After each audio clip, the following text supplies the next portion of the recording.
ahead and prepare all.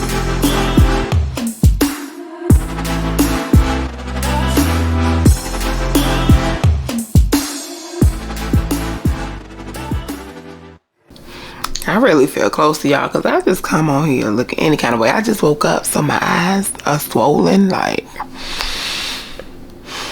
and I still just hopped on here. Y'all gonna get these swollen eyes today. No, I just woke up though, and I want to go ahead and get my blood pressure reading. But first I just want to shout out my mommy. I woke up to my mom. I had watched like 3 or 4 of my vlogs like last night and commented on all of them. Like, she's so supportive like of me, and I appreciate her for it. So mommy, I love you. Right now she's in Philadelphia with my brother. Hopefully she'll be home soon, like tomorrow. No, but I just want to tell you, mommy, I love you and thank you for your support with my YouTube, even other stuff that I do. Thank you for supporting and always being there and always being a positive encouragement, inspiration to me. I did good yesterday with my eating and my water intake and everything. So we're going to take this blood pressure. I know it's going to take time for everything to regulate and stuff, so let's see what it say.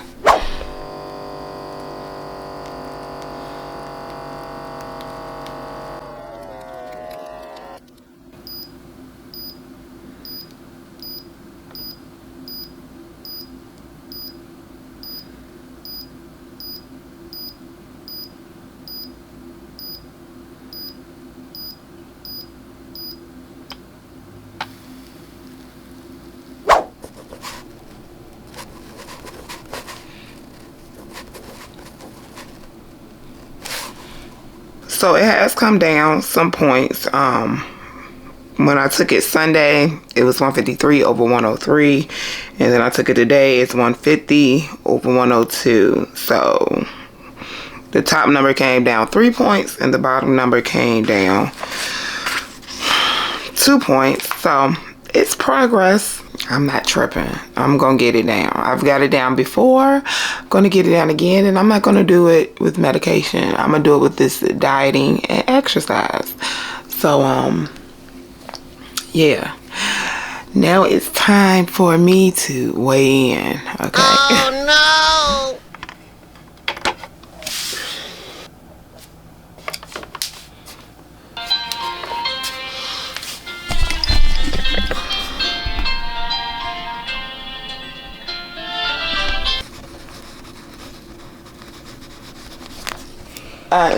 254, so I've dropped 3 pounds.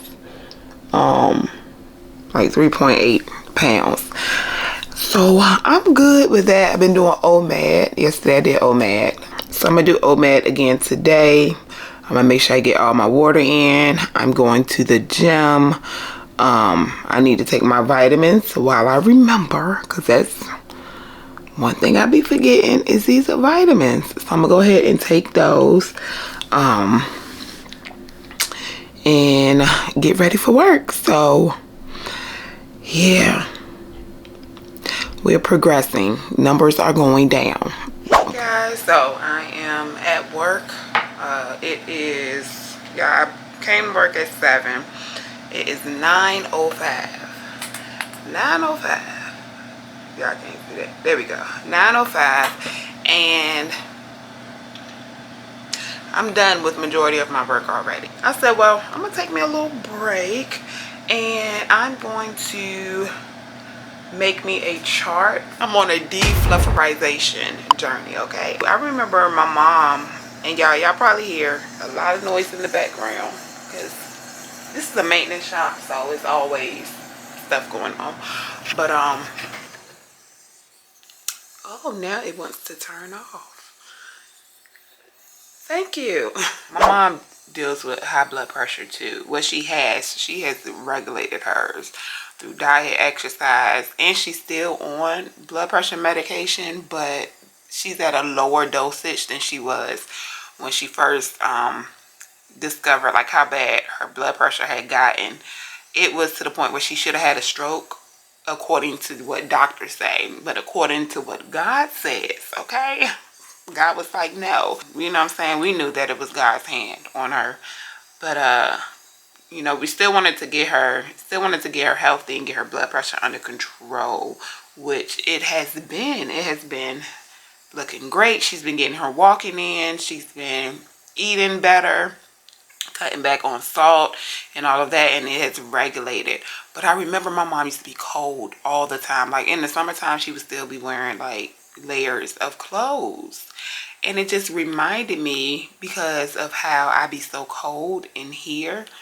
And I was thinking like, oh, it's just my iron, but it could be because of my blood pressure as well. Because with the iron, I did notice, you know, I was eating a lot of ice, but I won't freezing all the time.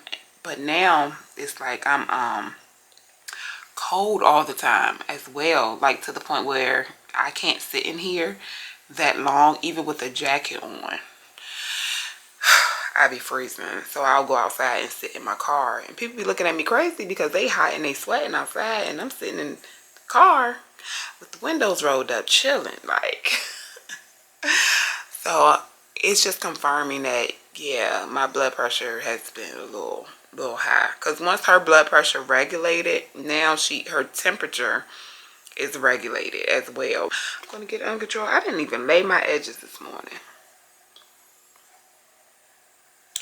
Y'all see all these gray hairs coming in my edges? That's how my mom grayed. She grayed in the edges first, so I'm a gray like her. I ain't even tripping. People still don't believe I'm the age that I am. And I be like, oh, I'm 40, going on 41. So let me sit y'all right here.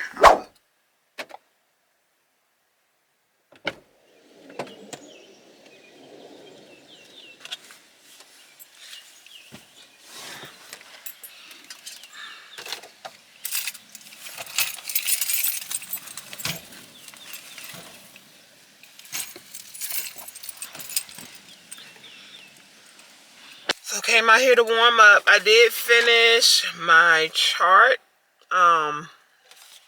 Let me show y'all close up.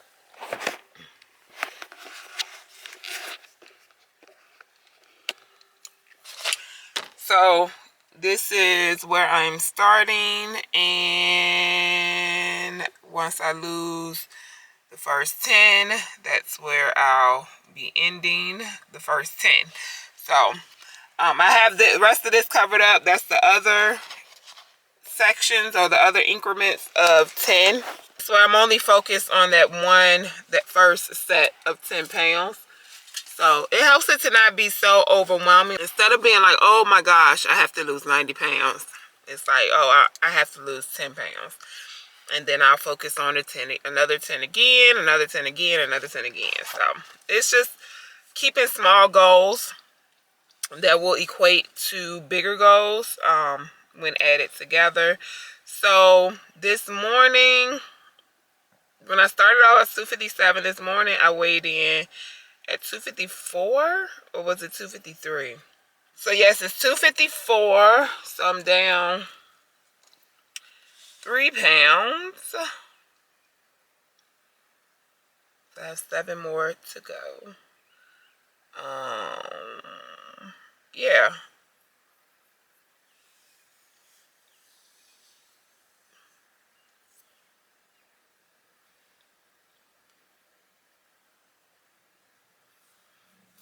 Seven more to go.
I'm at work and I am going through the rooms and cleaning the rooms, and I noticed a couple of things that I never noticed before. They really spoke to me, and it seemed like they were perfect timing, and God had it where I didn't notice them until now. And it's just like, I've been here going on 2 months at this location. And it's like, wow, I never noticed that this whole time. The secretary that is here in place of the usual secretary that's here, because she's out for the week. I think she's on vacation or something. But the one that's standing in for her, on yesterday, she just came out and started talking to me. I was outside sweeping the breezeway, and she just came out and started talking to me about, you know, asking me if I was single and if I was looking to get married. And she was telling me about the history and stuff of her marriage. She's been married for 25 years. And she was telling me how she had been engaged before she got married to someone else, and she realized that person wasn't for her. And then God led her to her husband, and her husband, you know, approached her, and you know, they've been married now for over 25 years. So it was just amazing that she just came out and spoke that to me. But so, you know, I was encouraging her. She was sharing some of the things that she had went through, the losing of her parents and all of that. So I was just encouraging her and everything, giving her some scriptures to stand on and stuff like that, because she was telling me how she haven't been to church in a long time due to the pandemic, and then now the churches are open, she still just like haven't had the motivation to go to church. So I was just encouraging her to, you know, just step out and get back in there, you know. So to make a long story short, when I came in this morning, she handed me this sticky note, and it was her prayer request on it. And I told her I would make sure I pray for her, you know, and put her on my prayer list, and make sure I include her, you know, and her family in my prayers. So she was like, I know you would, and that's why I gave that to you, because I knew you would actually pray. And then she gave me another one that said your prayer request, and that just made me, so I wrote down some things that I have before the Lord.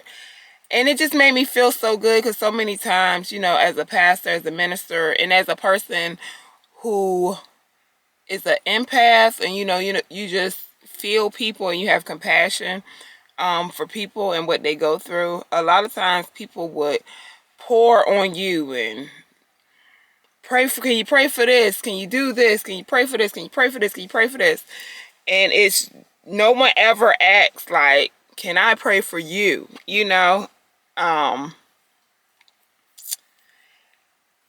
people who know me, of course, you know, like my mom and my brother, you know, they pray for me.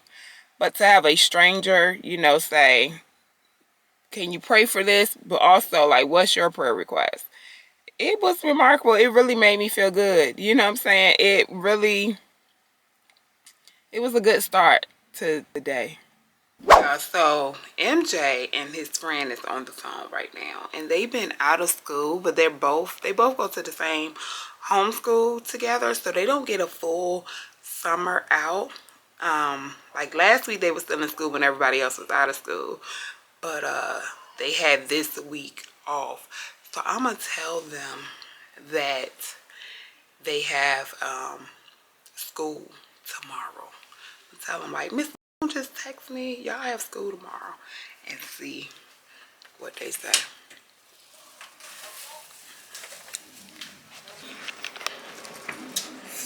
Okay.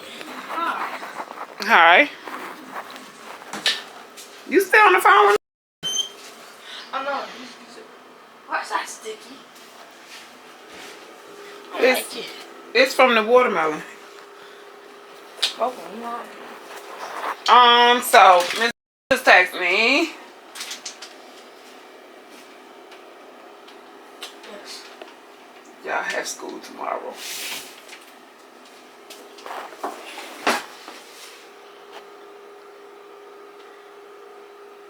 You gonna tell me? He's already going to the shower. He going what? He's going to take a shower. Oh. Sorry, I'm just joking.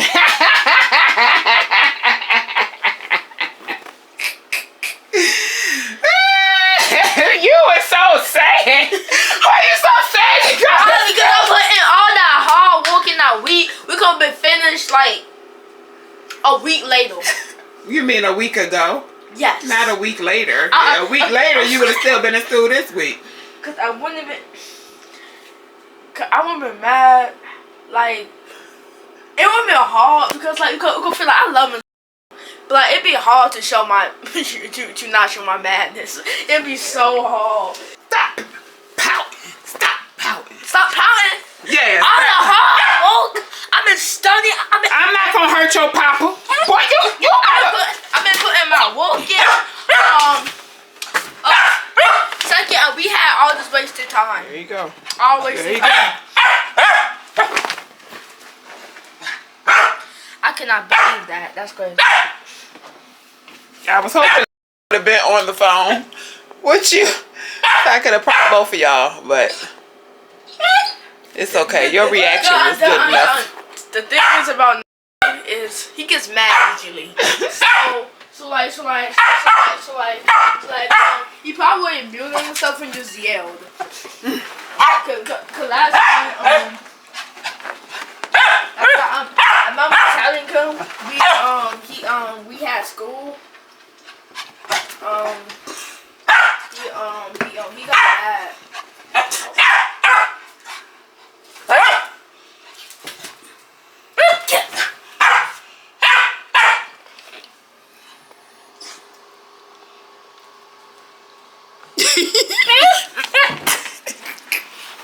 He is so scary all the time.